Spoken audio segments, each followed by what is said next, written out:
from Slutty Girl Problems is calling me.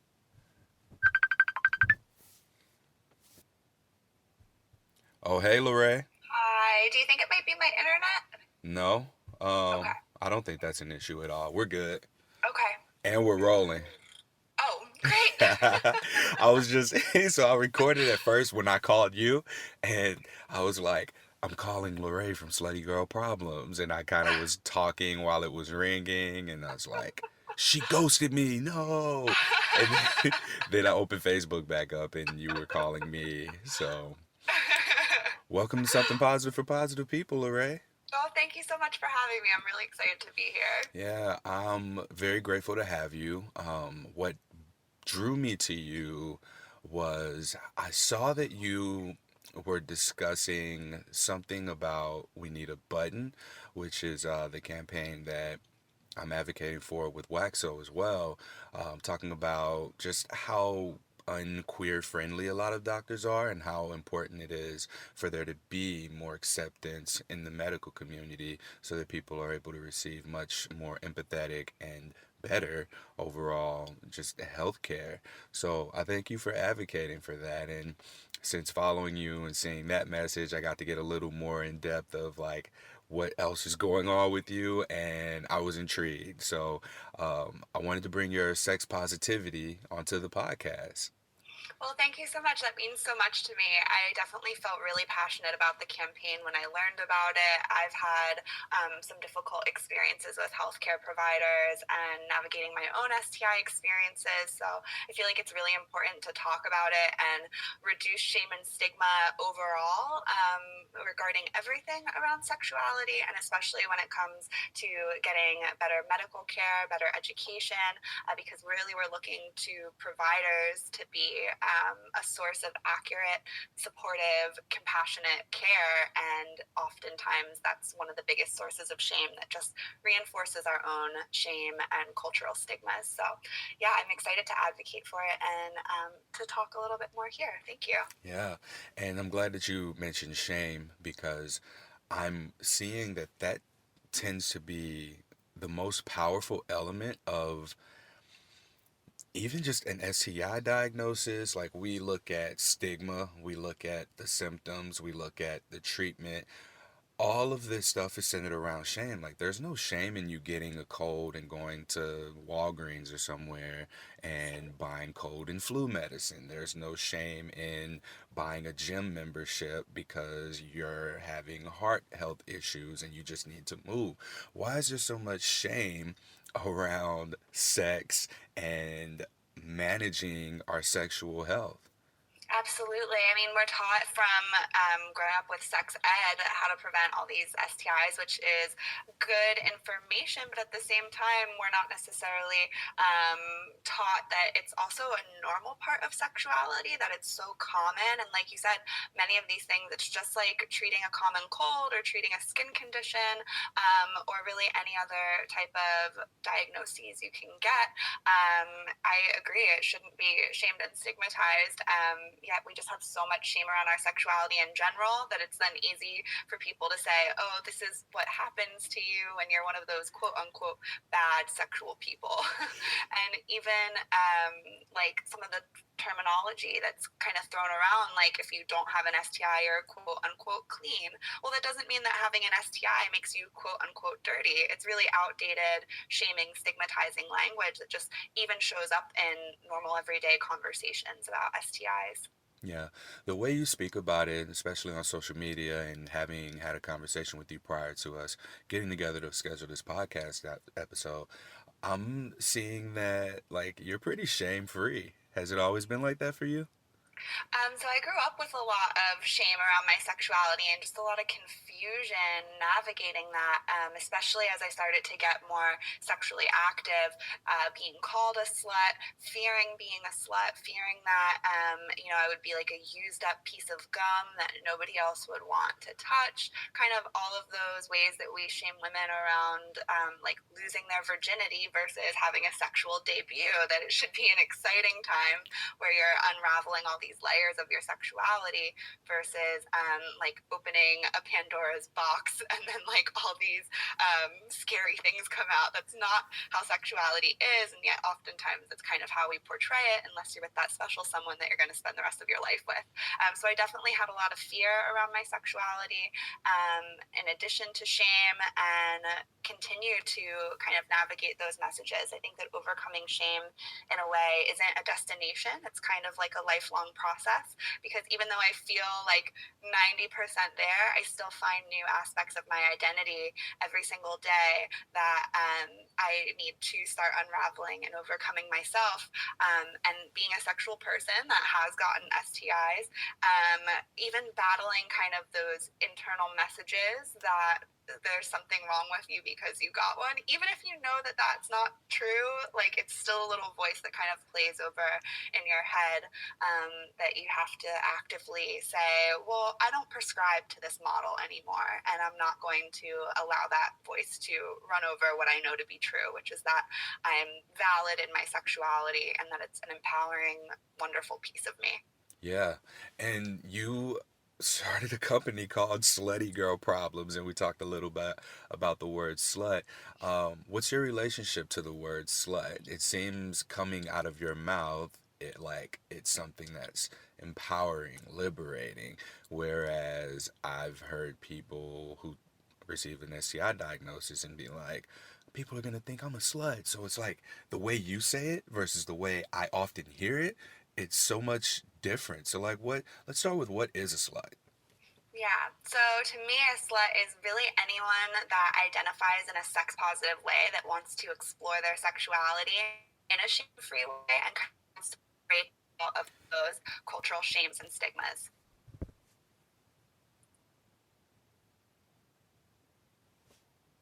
So to me, a slut is somebody that is really embracing their sexuality from a sex positive perspective and is looking to eradicate all of that shame and stigma in their own life. And this could be a person that has never had sex before but wants to be sex positive and empowered, even if they never even desire to have sex with somebody else. Or it could be somebody that really wants to have a lot of sex with people but wants to completely reduce all of that shame and regret and cultural stigma and unwrite those sex negative messages that we've gotten. So it's really about taking a sex positive perspective on your life, versus the activities that you may or may not be doing. Yeah, so you can be slutty or a slut and not even be sexually active. Just it's really about the exploration. Absolutely, and I think like an openness and a way to kind of perceive the world in a more empowering way. The word slut is used so often to degrade us and shame us and to make us feel bad about our sexuality, when in reality there's nothing wrong with being a sexual person or choosing not to be a sexual person for any reason. It's really a choose your own adventure that doesn't belong in anybody else's business but your own, and it's a way to stop being so self-critical, not be as critical to others, and when others are critical to you, to say, I have no problem with my sexuality, and you can, project your shame onto me, but it's not going to affect me. I'm so I want to be a slut. um, Welcome to the club.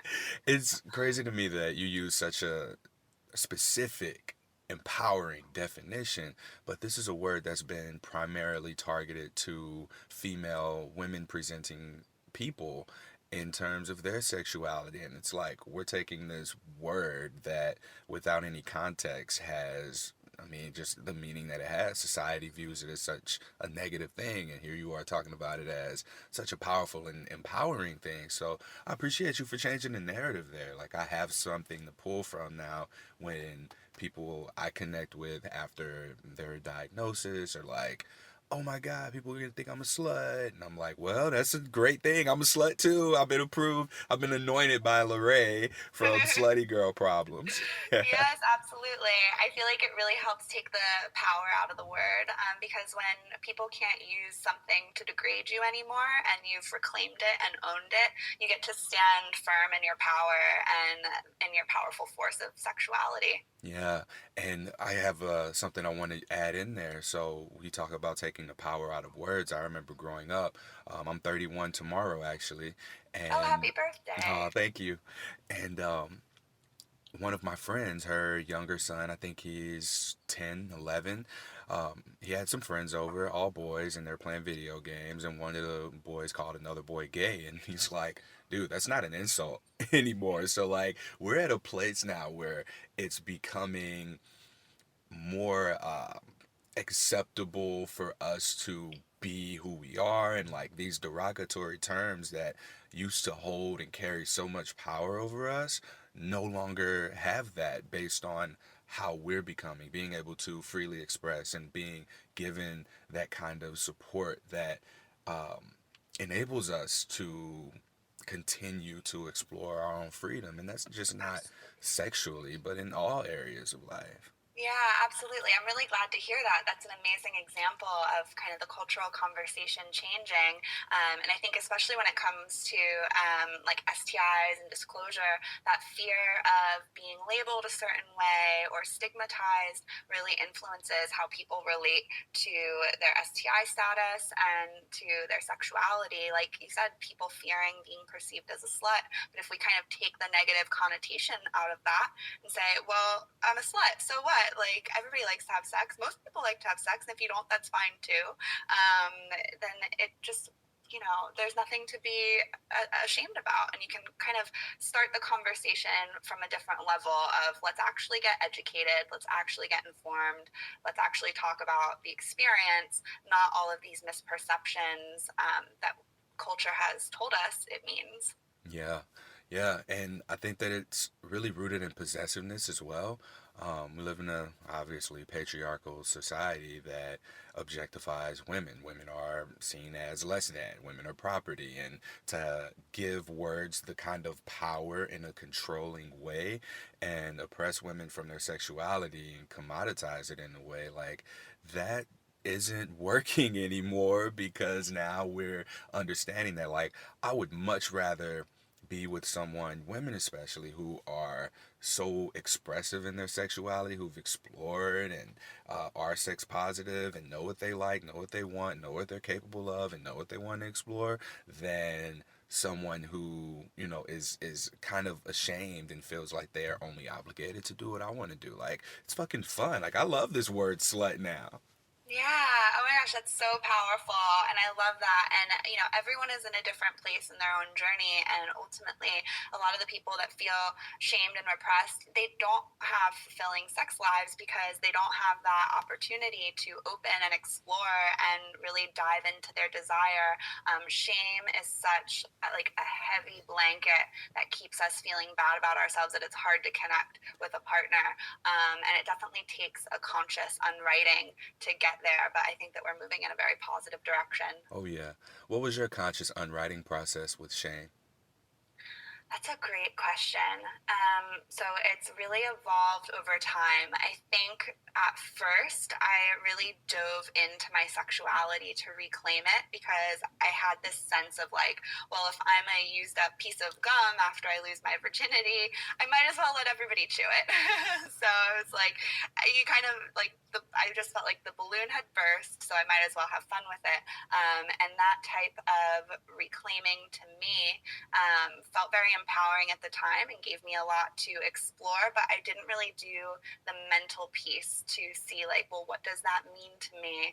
And what does it mean to be like sexually explorative and open and free, and the emotional processing that goes with that. So I think really when I started to write, especially when I started to share my writing online and connect with other people that were going through a similar experience, other people that were exploring their sexuality, it really normalized for me that I wasn't alone, that there was nothing weird or shameful or wrong about what I was experiencing, and that we're really all having these sexual experiences and not talking about it. And the more that we talk about it and connect, we see that it's normal and that we're not alone. Yeah, so it's really been connecting to a community of like-minded people, or even people Absolutely. who were just as confused, maybe, or at a place where they were just fucking tired of it as you were. Yeah, whether that's online or in person, it's just really powerful to Mhm. have that community and to share your own story, not just hear other people's story. Because when it's sometimes you can still think, all right, I read all these other people's stories, but mine's a little different here and a little different there. And then when you share yours and other people start commenting and they're like, oh, this resonates with me and that resonates with me, not only are you adding to the cultural conversation in an empowering way to help others, but it really affirms to yourself that we're never as alone as we think we are. Yeah, we aren't. We never really are. And I mean, taking it back to the STI conversation, like there's so much shame that's rooted in it. I just went to an event actually last night where some people here locally who are living with herpes, like there's a bunch of secret support groups. And in my personal opinion, if all of these support groups were to just connect with one another, we'd be like, oh, there's probably there should be like a club for people who don't have STIs, and like we just not have any sort of secret communities, because that's just how common it is. That's how many people are dealing with an STI that's incurable or have had STIs. Like when we look at it from that perspective, there are so many more of us that are readily available that if I walk up to a random person and say, hey, I have herpes, I mean, they may not know their status, but if they know what their status is, it's more than likely positive, just because we Absolutely. don't have a reason to get tested or not. But, anyways, I was talking to someone at the event who just was so nervous about coming out, and she was like, you know what? I was like, here's my people. Like, I found people that I have found a way to connect, and in these deep, dark vulnerabilities, with herpes, for example, like that represents shame. What I find is that it's not really ever the actual herpes that's the issue. What it is how people feel about it. And when you get to the root cause of it, it's shame. So being able to connect with people who are also experiencing some kind of shame and being able to put yourself out there, which is a very fucking scary thing to do. It is Yeah. so hard to put yourself out there, and we can interchangeably use the word herpes with just about anything else, going out to date for the first time, if you're someone who's been divorced, if you're someone who isn't all that sexually experienced, going to a sex party or a kink party, then that's a challenge. But when you're out there and you feel seen and you see the people who you look up to or who look like you or think like you or are having the same challenges as you, it allows for you to really open up and expand your own perspective as well. And I think that that's what you're saying when you were able to reach out and connect to a community. Absolutely. Yeah, I definitely feel that way. It's scary to take that step. And I think part of the fear is just admitting, not just being public, but admitting that this is a piece of you now, and admitting that, like, you can't go back from that moment when you kind of come out and start to be more open about yourself. um, it's easy to kind of hide from ourselves, but then it just puts us further in the shame closet. um, yeah, and I love what you said about people just not knowing their status in general. It's so common, and I think most people, the vast majority of people, have experienced an STI in their lifetime or will. So it's ridiculous to me that there would be so much shame about it. Most people don't know their status, they're not getting tested. Actually, there's so much shame around STIs that people are afraid to go get tested. And recently, a friend told me that her own doctor said unless she was having symptoms, there was no reason to get tested. Well, the two STIs I've had were completely symptom free.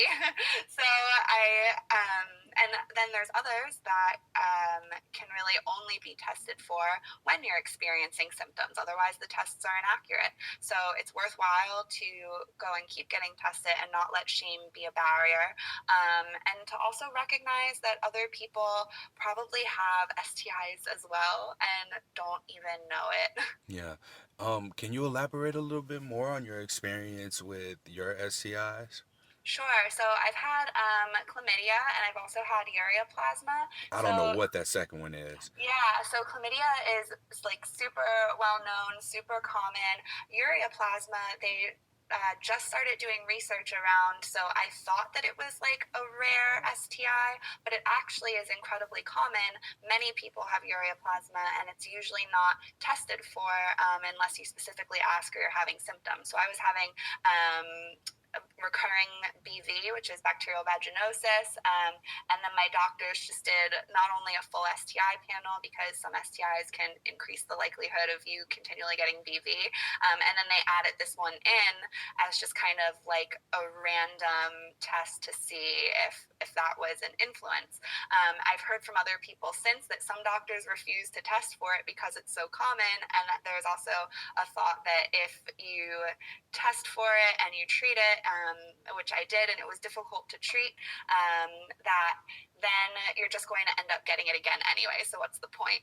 Which kind of blows my mind, because if it's so common that almost everyone has it and everyone's going to get it, shouldn't we be talking about it and not just saying, well, everybody has it, so who cares? So it's not a bad thing, but if everybody has it, why aren't we talking about it? Why aren't we treating it? Especially because it can lead to other complications in the future. Ureaplasma in particular can lead to like pelvic inflammatory disease and pelvic pain, and it can lead to recurring miscarriages. So it's amazing to me that we wouldn't be talking about it, that there wouldn't be education around it, and that we wouldn't be testing and treating it if it can lead to more significant complications down the road. But I Real actually, quick, go ahead. is this something that penis owners can get as well? Yeah, everybody can get it. It's an interesting.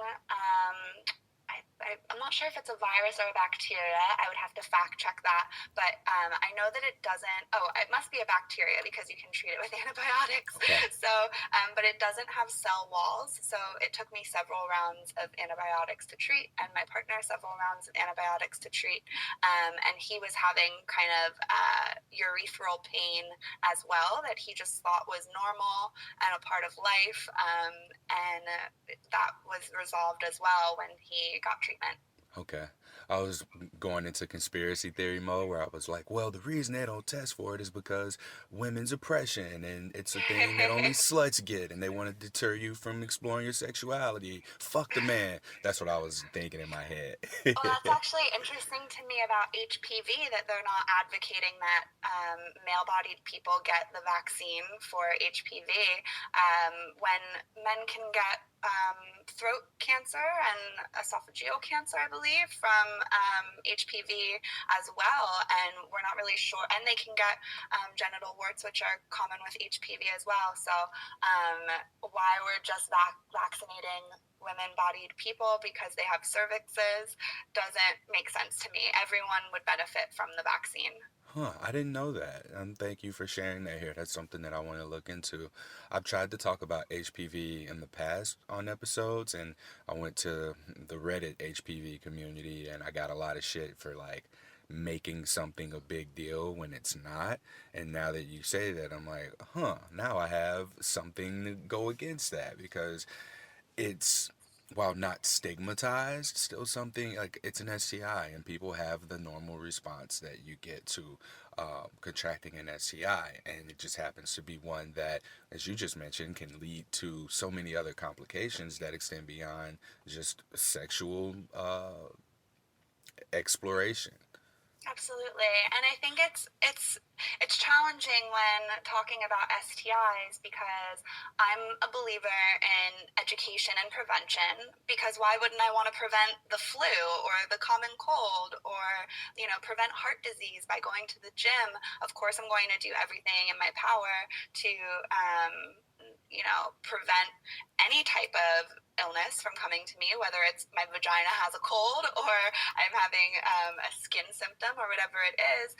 And that doesn't mean that you feel stigmatized towards it or shame about it. When it happens, you can still say this is a natural, normal part of life. We can do what we can to prevent it, but if you get it, it's not the end of the world.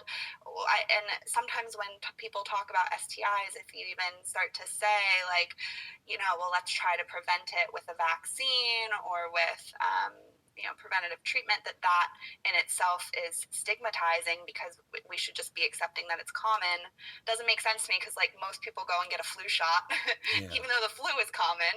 Mm-hmm. And we talked about how your experience went with the doctors, and it seemed like there was some resistance there.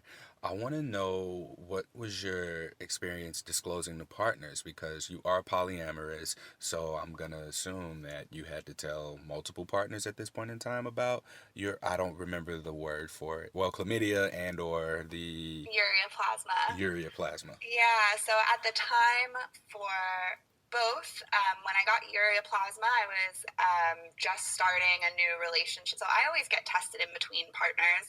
As soon as I sleep with a new partner, I get tested. And that's how I try to keep on top of if, tracking who I need to tell and when. And then as soon as I found out that I had ureaplasma, we were like, okay, we're not going to sleep with anyone until we figure this out and keep it like a closed circuit. So that worked out well there. And then when I found out about chlamydia, again, I had just started sleeping with somebody new. He was sleeping with somebody else. So he told her, and then she told whoever she was sleeping to. So then we all got tested. Yeah, so in this instance, we're talking about being ethically non-monogamous, Yes. polyamorous. So everyone's like, "Oh, okay, chlamydia, whatever. All right, I'll tell everybody. Yeah. We'll do what we need to do in order to get checked and treated." Yeah, yeah, and I've actually heard that it can be. I haven't experienced this myself, but if people are cheating and not using condoms with who they're cheating with, or if they get something through skin to skin contact or oral sex, then they can spread it to, of course, their partner as well, and that becomes really difficult around disclosure. That's not how you want to ever find out that your partner is cheating on you, or get that information.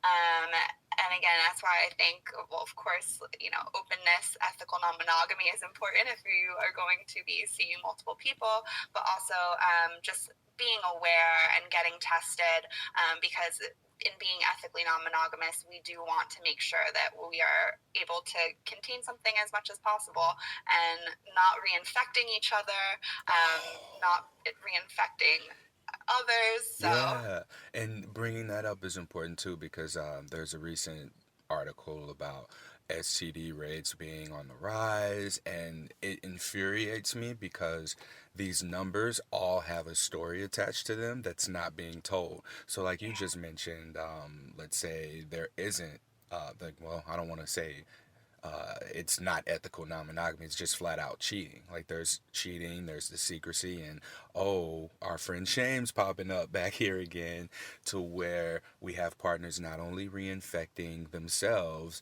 we have partners who are also infecting one another. We have partners who aren't finishing their cycles of meds. We have medical professionals that aren't delivering the proper diagnosis. Who, it's this entire web of stories that just aren't being told with the numbers. And so when you post from a credible source online anywhere that STDs are high and everyone should be scared, there's no backing for it. So the people who have STIs are like, ooh, that's a fucking gut check because now I'm being further stigmatized because STDs are spreading. I have an yeah, STD. I mostly identify with the STD, and we're talking about like a common thought process. And so now I'm that thing nobody wants, and this is just further proof of it. No matter how far along you are in the healing process, when you hear or see something like that, it just like knocks you over the fucking head. And this is why we're doing this podcast. This is why we're having our conversation here. We're breaking down what these narratives are, and at some point may even be able to use these types of experiences and take these into consideration whenever these numbers are being presented. It's very frustrating to me that that's not what's happening now. It's just like this is a number of people, whereas you have whoever who's coming to the same clinic like 4 times over the course of a month for the same infection, who's not finishing their meds, they're not disclosing to their partners, and their partners might be infected and reinfecting other people. That is something that I hope comes out of this podcast, is that we're able to yeah. get people the information that they need, and we can stop this like pounding of the message of STIs going up. I've never seen an article that said STI rates are going down, and this is really what it should be. Like, how are we getting these numbers? What are we pulling from? All things to consider. Yeah, that's a great question, because I wonder too if, as there's more education and advocacy for people to go get tested, if many people that just didn't know they had an STI before are now getting tested, and then that's kind of artificially inflating the numbers. I remember it might have been this past year, it might have been the year before. There was an article that came out that there was a herpes explosion at Coachella, and the implication was that all these people at Coachella were sleeping together and spreading herpes, when in reality there was an app that was promoting itself at the event where you could put your symptoms in, and then they would diagnose you based on that. And I believe that this is the case, that, a lot of people were putting in symptoms and then getting a diagnosis while at Coachella.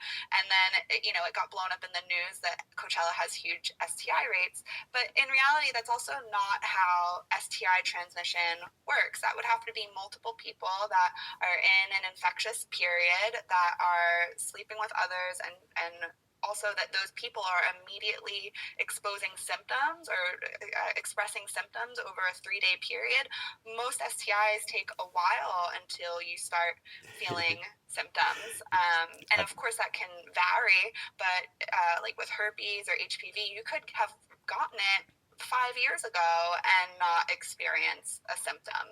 Um, I believe that this conspiracy theory, Courtney again, was like it's shocking to me that there was an app that was named in the article, and when you read the article, what you see is that they noticed so many new inquiries mm, on their app from that specific area. So maybe post Coachella, people were just checking to see if they were having symptoms or if they could get tested absolutely. for it. That wasn't what was in the headline. The headline, 100% clickbait. Coachella herpes outbreak. And Yeah. the irony of there just being this one company that happens to test people for herpes being listed in there and promoted. Like it seemed to me like it was just a PR stunt for them. Absolutely. And we shouldn't be shaming people for downloading apps to check their status, or for looking up information, or to then assume that all of those people got an infection at Coachella.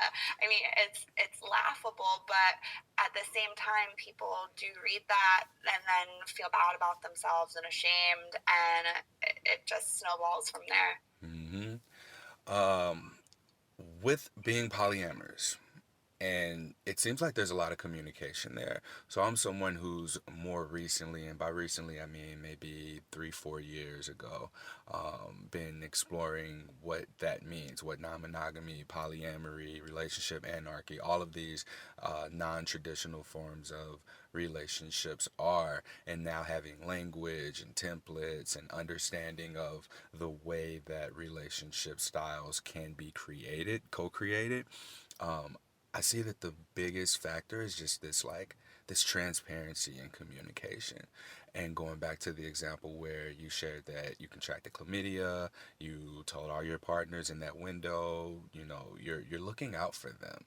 And that level of transparency is really commendable, because for people that I've known in the past throughout history who've gotten an STI, they don't even want to tell the person that they got it from or may have gotten it to. And again, here's our friend shame that pops up in fear of and being ashamed of being found out for having contracted chlamydia.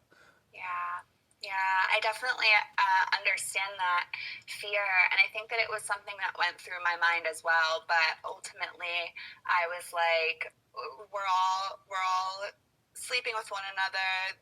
We all probably have it, and it's better for us to know and to be able to treat it than to just kind of allow us to keep reinfecting each other and possibly snowball into more challenging symptoms that are then harder to treat. But I definitely felt that way, and wrote like a carefully curated text to my new partner. And I also wanted to make sure that when I told him that I was being very non-judgmental, and I think I remember saying in my text, hey, I just got my test results back. I'm not upset with you. I'm not angry at all. I just wanted to let you know I got chlamydia and you're the only recent person I've slept with since my last test. But that I'm not upset at all. I got antibiotics. I encourage you to go to your clinic and get antibiotics and then, like, you know, check back soon and start having sex again once we're both tested. Yeah, that's a very good way of putting it too. Like it's, hey, this happened. I'm not mad at you. Like, go get this taken care of so we can get the banging again. Yeah, absolutely. And, you know, there was kind of a piece of me that I was like, I want to make sure that this doesn't come across because I wasn't upset and angry, but I think, you know, it's hard to read tone in text messages. So you want to be compassionate to let your partner know. And, yeah, to get back to the sex life that you want to be having. Hmm.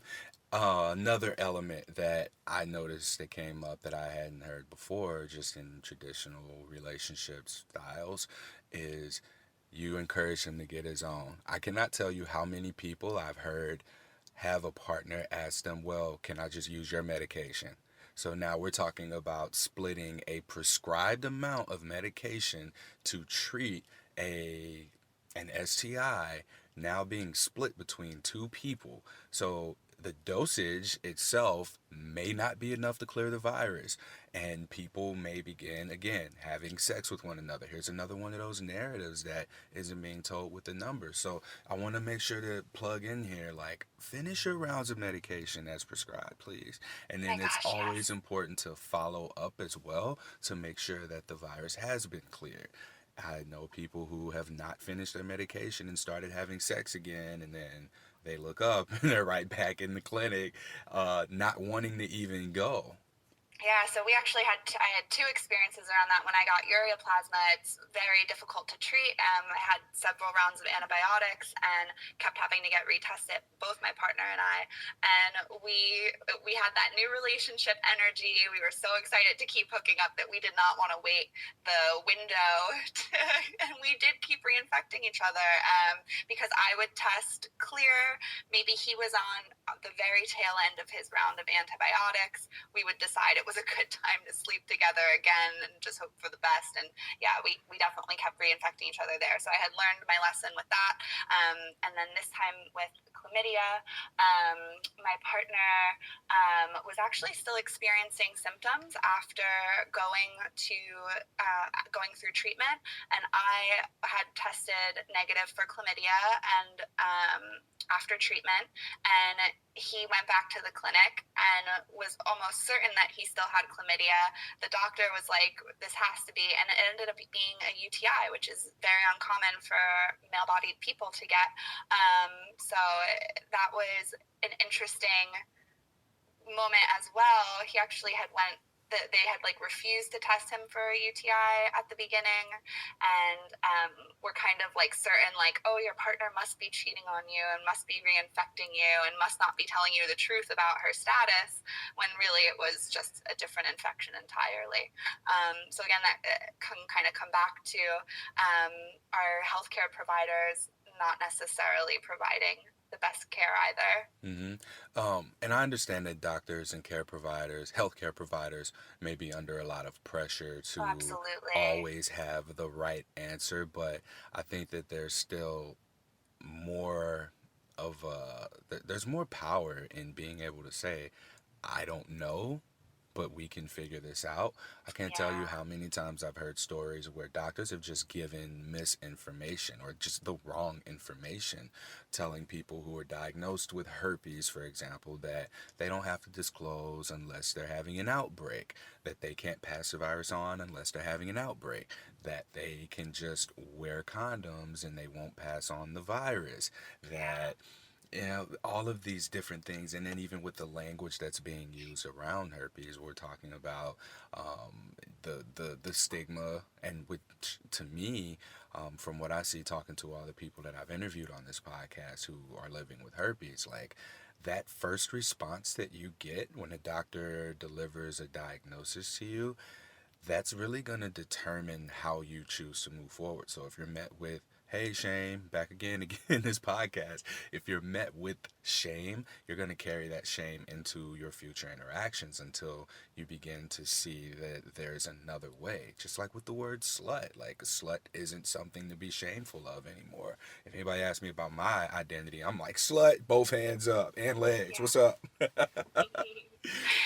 Yeah, I think that's a really important part of the conversation. I wish that doctors and healthcare professionals kind of gave us scripts on how to disclose, because they say, you should disclose to all your partners, and, you know, if you have an active infection like chlamydia, stop having sex with your partner for a certain amount of time until you clear it. But they don't give you any information on how to do that in a compassionate way. And especially if there's fear and anger and confusion and pain with the diagnosis, the last thing you're really thinking about is, how can I express this in a compassionate, loving way? You might be so angry that you now have this information. You might be devastated. You might be fearful of the future, and you don't want to put your partner through that, or you're ashamed and embarrassed that it even happened in the first place. So having those conversations openly and honestly, that's why I'm so grateful for the work that you're doing with your podcast and your work on how we can have those conversations with our partners that come from a loving place. And it really has to start with loving on yourself, because if I had gotten upset about chlamydia and ureaplasma, and I was angry that they had given it to me, and I felt ashamed, and I felt stigmatized and dirty and wrong and bad, there's no way that I could have approached that conversation in a loving way. I would have come back with anger, or would have just walled myself up. So it really starts from within, and then how do we bring that to other people?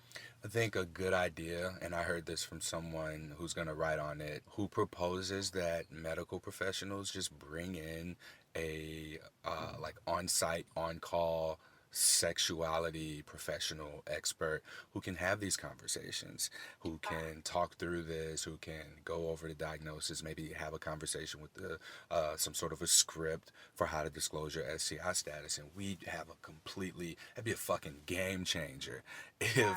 we were to have something like that. And this was just in the side conversation that I had with Emily DePaz, who created sex education with an L in the middle. We were talking about this, and I was like, damn, that is brilliant, because that's something that would be so fucking useful to not only the medical professionals, but to the people who are receiving a diagnosis. When you receive a positive diagnosis, that can often be a very traumatic event for people, and doctors are taught to treat the symptoms and get rid of the infection. Here's what you need, and very objectively, and oftentimes inject their own opinion in there. And again, having a person receive that negativity, that shame, guilt, whatever it is that's being projected from the doctor, because, oh, we're so afraid to talk about sex with everybody, most people want to do it, that having a sexuality professional in there is able to kind of remove that thorn that was placed in there by the doctor and help people go out into the world a little more shame free. Yeah, and I think it's definitely a process, especially when thinking about continuing to date and how do I disclose to new partners. There's so many factors that go into that. I get asked all the time, like, well, how soon should you disclose? And I know, particularly for women, there's definitely a fear of like physical aggression in disclosing. There's definitely like a safety element there, but it just to be able to have resources to talk about those conversations. And I think also it's about just education on a large scale, because I think if most people were educated about what STIs are and the actual impact that they have on our lives, then when receiving the information from their partner about STI status, it wouldn't be so devastating or upsetting, because they would understand what that actually means in a practical way. Yeah. Yeah, and that's one of my goals in interviewing people like you and sexual wellness organizations and nonprofits that provide free condoms, sex education, STI testing, and treatment is to uplift these resources so that people are aware that they're out there and they're available to the point where you're regularly getting tested in a sex positive, queer friendly environment where these conversations are normalized, where it's normal for someone to come in, hey, Dr. So and so, it's me again, Courtney. I'm just going to grab a bowl of these condoms, and that's okay. You can always take as many of those condoms as you want out of there and get the kind of familiarity with going and being aware of your sexual health and being informed. And like that's also like sexy when people are aware of their sexual health and are able to confidently have these conversations. There is a level of safety that increases the intensity of intimacy. So if I'm someone Absolutely. who feels safe with you, I'm more likely to have a better experience with you and want to give you a better experience. 100%.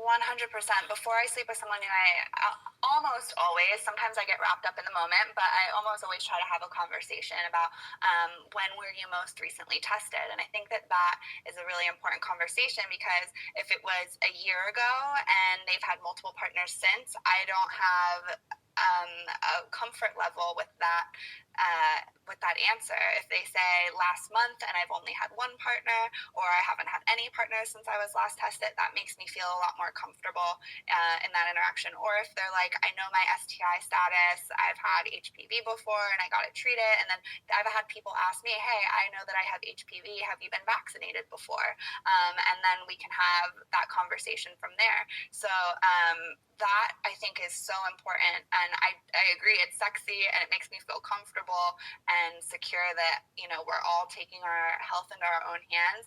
And I know that if something were to happen, this person's someone that I can have an educated conversation with that isn't going to flip out and get upset and angry, that they're going to be handling it in a mature way because they're already handling their sexual health in a mature way. And I also think that I would want to encourage people that if they have a doctor where they are feeling like they're being shamed or stigmatized or getting kind of like a little bit rude comments here and there, to look around. I know that the process sucks to find a new doctor. It can be painful, it can be challenging, it can be annoying, but it's really worth continuing to look for other places to get the compassionate care that you deserve. It took me, I basically thought that getting shaming care was normal for years until I moved and started looking for other doctors, and then found a place that I'm really happy with. And it's so worth it to be in a place that you're happy and feel like you're getting the compassionate, shame-free care that we all deserve. Yeah, I just paused the podcast because I had a brain fart. I had a really good question I wanted to ask, and Lorrae was just like flowing and finishing her statement. And then I had a brain fart, and I always make this joke that herpes is linked to Alzheimer's, and I'm having an episode. Oh, so we'll just pick it back up. We can talk about dating and, uh, dating people. Have you dated anyone who was positive for an STI, let's say HIV or herpes? Oh my God, I just remembered, like I said I would. Yay! My question to you was about being openly slutty and a slut and the kind of interactions that you have from people. I remember one day on your Instagram story, and we can go back to the dating thing later, but you shared how like a man was being disrespectful in your DMs, and is that something that happens often? Like, how do you handle that? Yeah, I would say that it's definitely something that happens pretty often. Most women presenting people on the internet can relate. Like, I get a lot of dick pics in my DMs, which is just like baseline disrespectful. I think that that particular example, somebody who's calling me like an attention seeking whore, and I was like, yeah, like, I love attention and I'm a whore. Like, ding, ding, ding. Like, hello. So it wasn't even like an insult, but it was a pretty scathing message, and just sad that somebody would take the time out of their day to write something like that to me. Recently, I got a comment that said something like, all of you guys are commenting on this girl's picture when she's done nothing of value other than post a picture of herself in a skirt. And I'm like, first of all, you commented on the photo too. And second of all, like, I think that doing all the work that I'm doing does have a positive value, even if not every single image is with a thought-provoking caption. And even if I was just posting images of myself celebrating, my sexuality in a way that isn't tied to a larger message, we're allowed to do that too. That's totally fine. You're allowed to have an Instagram where you're just expressing your sexuality just as the vessel that it is, without any larger goal. If that's your sexual expression, that's amazing for you. So there's just a lot of sex negativity in general, and I think it's people battling with their own expressions of sexuality that then feel the need to turn around and put it onto others, because I can almost guarantee that the people that are in my DMs and comments saying things like, you're an attention-seeking whore that isn't putting any value into the world, they're not going home and having amazing, empowered, open, shame-free, exciting sex. They're probably struggling with it in their own lives in some way. So I really You have just, compassion the for way those. you just put that was so professionally, because I was 100% sure you were going to say they're probably just going home and like sadly masturbating to porn. I thought you were going to go there route. This speaks volumes to your character versus mine. I mean, people that are bottling that up, it comes out in sad ways. So I really try to have compassion for them and realize that it's not a reflection on me, that it's a reflection on them, and I hope that my work or someone else's work will ultimately touch them so that they feel more empowered and don't have to lash out and hurt other people. Yeah, you were just on the other side of that shame Kano, where it's just bubbling up and then erupts and explodes, and it's like, okay, are you finished? Like, Yeah, dealing with absolutely. trolls is quite the experience, and like, I'm sorry you got to deal with that. And the reason that I asked you specifically about this question is because I have a friend who is she's very attractive, and she also has an Instagram account that is purely for her sexual expression, and her face isn't anywhere on there. It's not connected. You wouldn't know that the two are connected, but even without her face, she still gets things like dick pics because they know she's a woman, I guess, and there's no consideration for her privacy or viewing her as a human, just an immediate like sex object. And one of the things that she said to me was, it sucks that I can't just be friends with guys because they assume that I want to fuck them, or like we can't have like sexually charged conversations without it going there. So, as someone who is polyamorous and slutty, you don't just want to fuck everybody. Yeah, there's definitely a misinterpretation there that somebody who's kind of has a sexualized persona, especially online, and is slutty, whether it's in a professional capacity or in a non-professional capacity, is just going to sleep with anyone. And we all still have preferences and desires and interests, and we're attracted to different types of people, and I still value friendships as friendships, and still, see people as a different romantic connection or a sexual connection. It exists on a spectrum. So I think over the years, I've really worked in my own life to create a friend network and a supportive network of people that are also sex positive and are understanding of that, and cultivate that in my own like chosen friends and communities.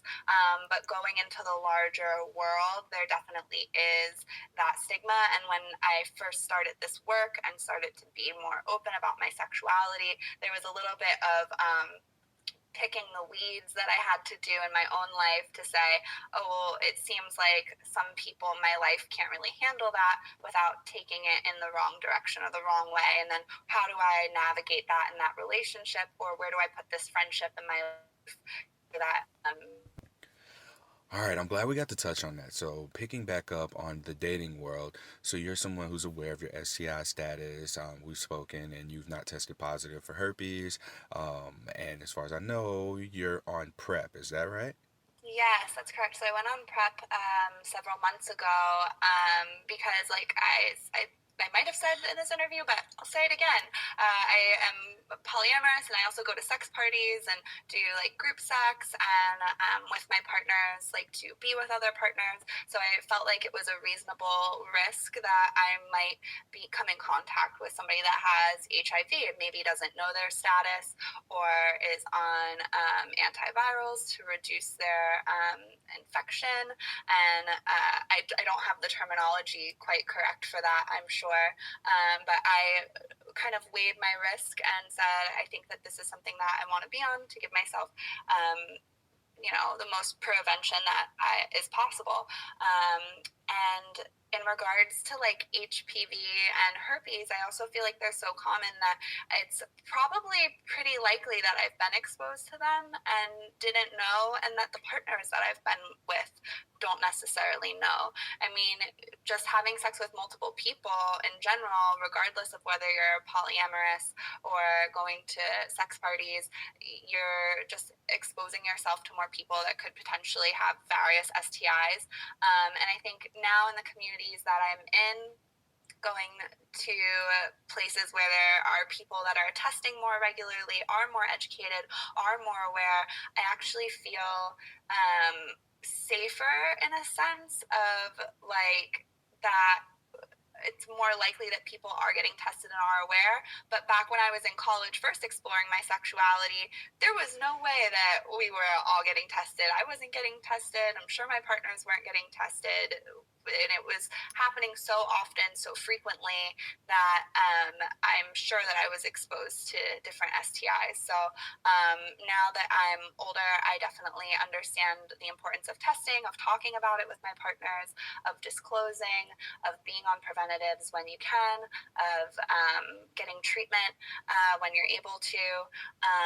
But that definitely is a risk that I assume in the lifestyle that I have versus choosing to be monogamous with one partner in a closed loop where we've both been tested. Mm-hmm. And have you ever had a partner disclose to you that they had a positive status for anything prior to moving forward with them? I did have a partner disclose that he had HPV, and I had been vaccinated against HPV, so I felt comfortable with that risk. We ended up not seeing each other to the point of where we ended up having sex. It kind of fizzled out.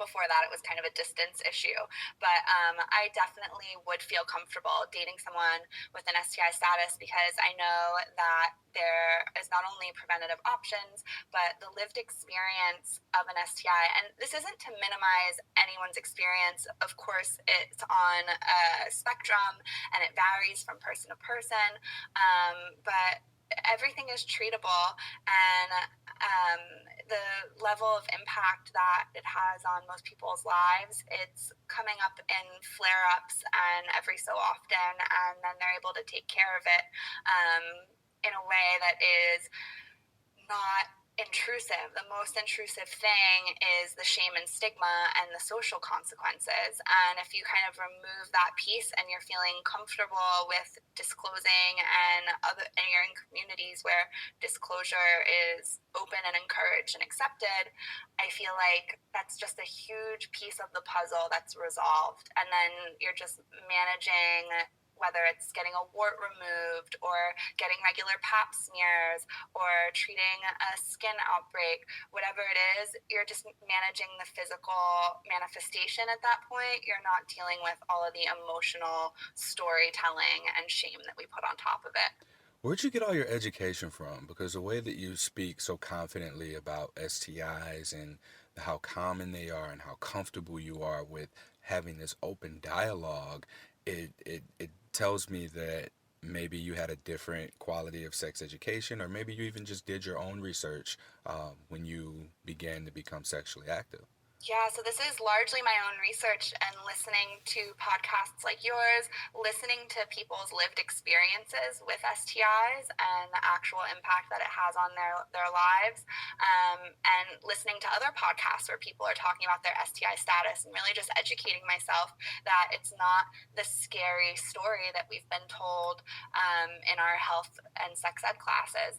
And I'm really grateful that you said that, because actually when I talk about STIs on my Instagram, um, I've actually been accused of having like a laissez-faire, laid-back attitude that minimizes STIs and minimizes their impact. And Well, I've what are gotten you messages. supposed to be? Like, scared? Are you supposed to tremble as you talk through it? Yeah, I mean that's what people have said, that like I'm not only minimizing it but acting like it's not the big deal that it is. And I'm like, okay, but I don't think that it's a big deal, and we hear so often that it is, and I want to change that narrative, and I Yes. want to say that like I'm not afraid and I'm not ashamed, and I don't think you should be either. And I think that that's a perspective to be celebrated. And that doesn't mean that I think you should just go out and, fuck whoever without protection, without talking about it, without taking any preventative measures.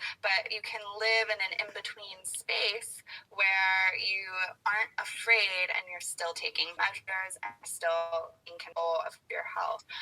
So yeah, I'm glad to hear you say that, because it's been challenging to be told To that be I'm discredited.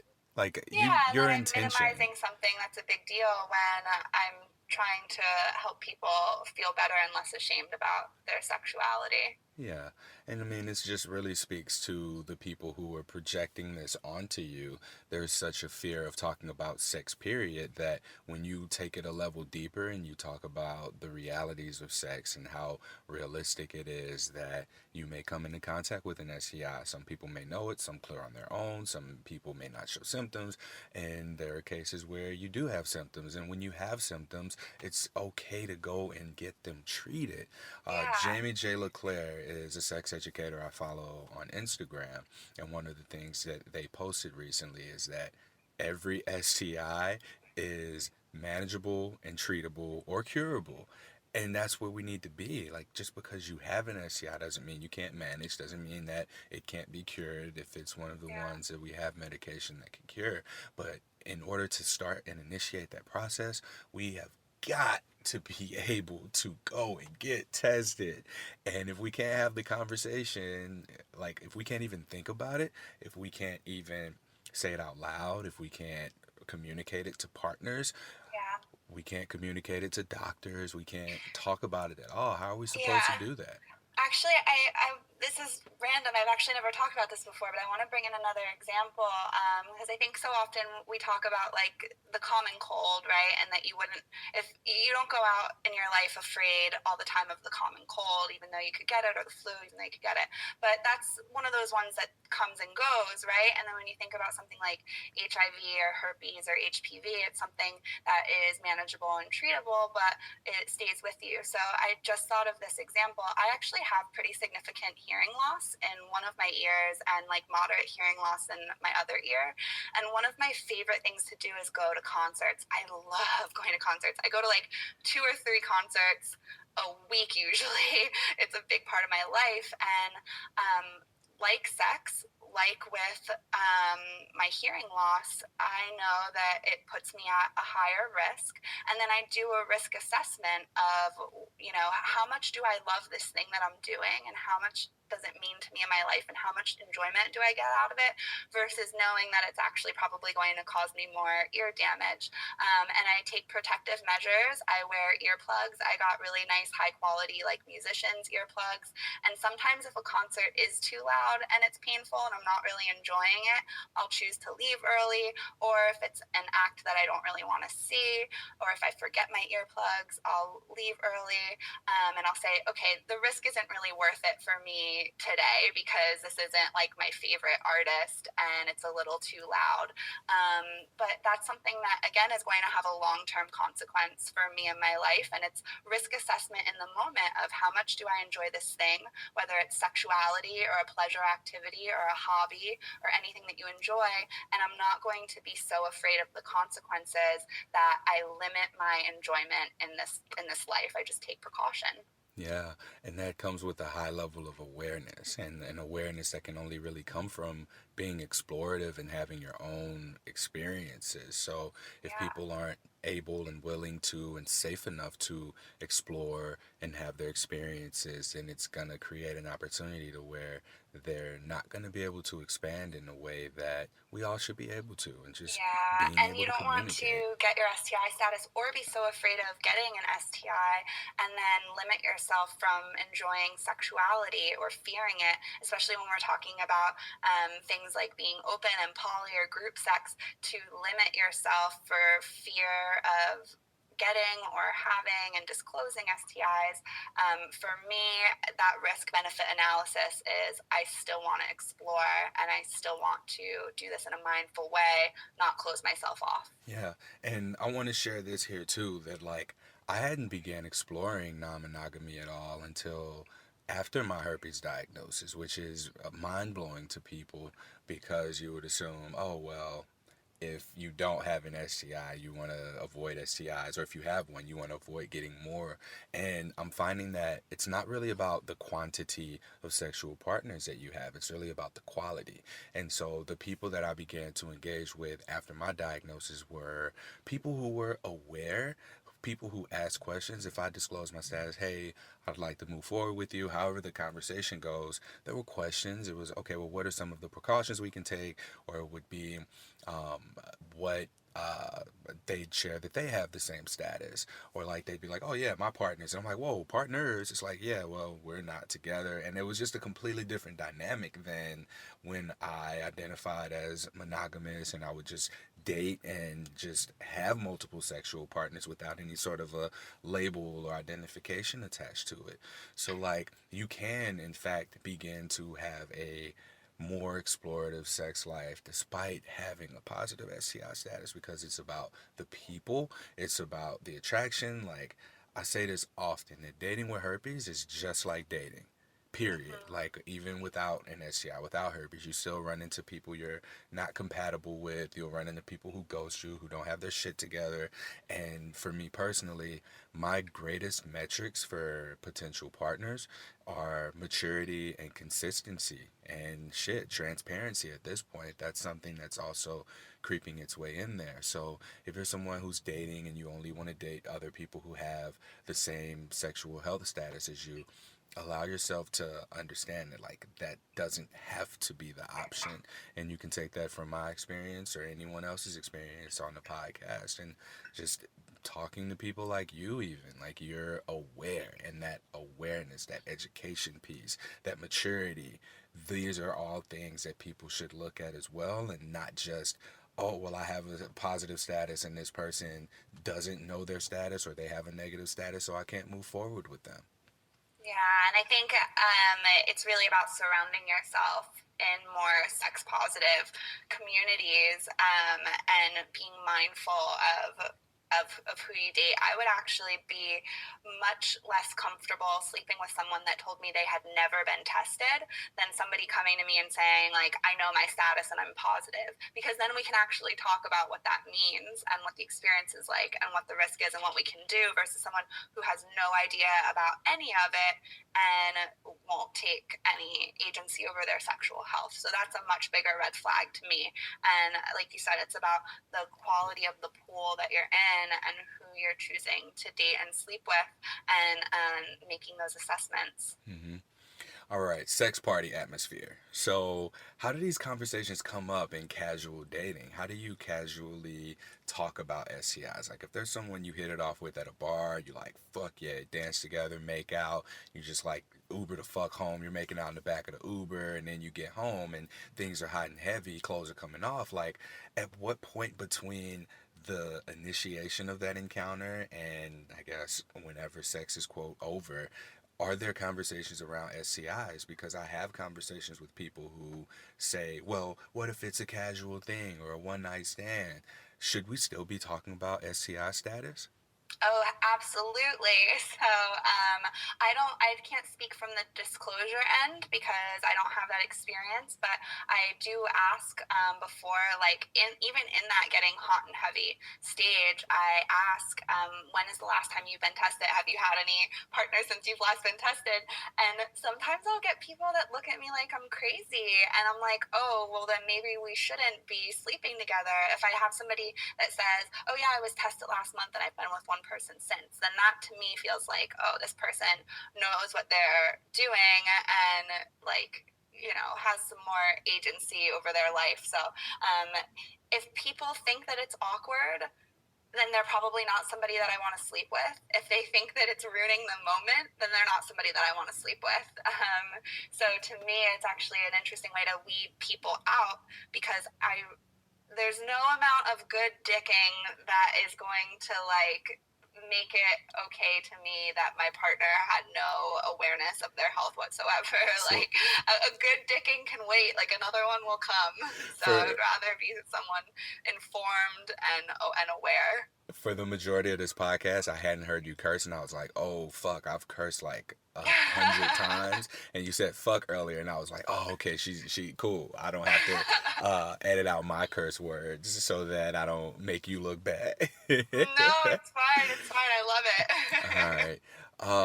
So that's good information to know because I mean I'm curious as well. I have people who reach out about those kinds of things who think that they now can't attend sex parties at all because they're fearful of having to disclose. But the reality is the people who are in these spaces, these sex positive spaces, are aware, risk aware, and it's more acceptable and welcoming to have these kinds of conversations in these environments. Oh my gosh, absolutely. Actually, I was at a party several weeks ago and I was really hitting it off with someone, and I had chlamydia at the time, and I said something like, I'm really into you and I really want to, like, hook up with you and sleep with you, but, like, I have chlamydia right now, so I'm waiting to clear that up. And he was like, oh my God, welcome to the club. I have gonorrhea right now. And we were like, yay, like, let's put this on the shelf until we've both been, like, cleared. Yeah. And then, like, let's reopen this in the future. So it was like when there's awareness and education, people are less scared of it, and it's just an open part of the conversation. So Mm-hmm. just like you said, you can disclose your status and somebody else says, oh, I have it too, cool, like, let's go, Mm-hmm. And that's where we need absolutely. to be. We got to get to that place. We have to be able to just comfortably have the conversation, especially because Yeah. that confidence, it instills that sense of safety. It demonstrates how informed you are, how safe someone can be with you, and like I said, that confidence is just it's sexy. So Yeah, and you don't want to be having sex with somebody and then be worrying in the moment or think after, like, oh man, I didn't ask the questions. Now I'm nervous. Now I need to go to the clinic, and I have no idea even possibly what my risk level is. Even if you go, even if I like, even if somebody said to me, like, oh, I haven't been tested in a long time, then I can take the precautionary measures that I'm comfortable with and still go to the clinic feeling a little bit safer that I at least have, like, a baseline, mhm. versus not ever asking the question whatsoever. And also, as I'm not on birth control, and that's a piece for me as well that's important to express to my partners, because I track my ovulation. So if I'm ovulating, then we're using condoms, or they're pulling out, or if I'm not ovulating, like, how else, or how, like, what types of protection are we going to use depend on the situation. So yeah, that's important for me too, and I think important for them to know as well, because it's an assumption that most women-bodied people are on birth control. So it's important disclosure all around. See, I was taught to ask that question more so than what's your STI status? When's the last time you've Mm. been tested? Are you on birth control? No. All right, I don't need this. Like that's been Well, the actually, yeah, history. I've had partners that were incredibly scared of sleeping with me because I'm not on birth control. And then they had a lot of questions for me on, well, how do I feel? Like, are you trying to get pregnant? Like, how do you feel about Plan B? And how do you feel about, other options if you were to get pregnant? So that's something that actually, I guess that's something that I do disclose to partners in advance of sleeping with them, because there are people that are very nervous to sleep with someone not on birth control, and that's valid, and we should have a conversation around it. Mm-hmm. To expand on another resource here, episode 99 of Something Positive for Positive People is called Integrative Disclosure, and it features a physician, Dr. Evelyn Dacker, who talks through her STARS conversation on how to disclose. We talk about the safety or STI status, turn ons, avoids, relationship intention, and then how you plan to keep one another safe. So anyone who's needing more information about disclosure and having conversations around that, you can just check out episode 99 of Something Positive for Positive People. I'm One, so grateful that you've created this resource. It's so powerful. It's something that I wish I had growing up, but even find very useful now. So thank you for oh, all the work you're doing. thank you. I appreciate that. I appreciate that a lot. I get a question often that I can't answer, and I know that you're very newly exploring queerness. First, can you define queer for me from your perspective? Yeah, so my queer identity, I've always known since I was young that I was interested in all different types of people, but felt some family and cultural shame around expressing that and bringing it up. I had tried several times in my teens with my family and friend group to kind of broach the topic, and it was never really met well. So now I'm in my late 20s, so still battling some internalized shame around my sexuality, and exploring what my identity means for me. I know that I'm into men, women, trans. I'm not exactly sure. I identify as queer, but fall somewhere in the bi pan land of attraction, and exploring kind of what that means to me on a romantic level, on a sexual level, whether that's something that I want to explore individually or with a partner or in group scenarios, and kind of how that's going to fit in my life. So for me, queer is kind of like an umbrella term that encompasses all of that exploration and expansion into an unknown, just knowing that you don't fit the heteronormative model. That was beautifully said. So we touched on way more than I thought we would touch on, and we didn't even get to talk about Slutty Girl Problems yet.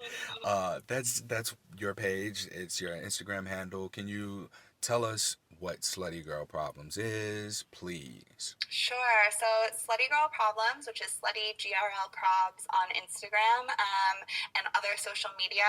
I actually started on Twitter, when I first started exploring my sexuality and was experiencing a lot of shame. So it was an anonymous outlet for me to express myself. And since then, it's really grown and expanded to a website where we have posts from sex educators, writers, porn stars, activists, people across the sex positive feminist spectrum, coming on to talk about all different issues related to sex, dating, relationships, kink, being poly, even pop culture. So we really try to be a comprehensive resource for anyone that's exploring their sexuality to come in and dive a little deeper and reduce shame and stigma.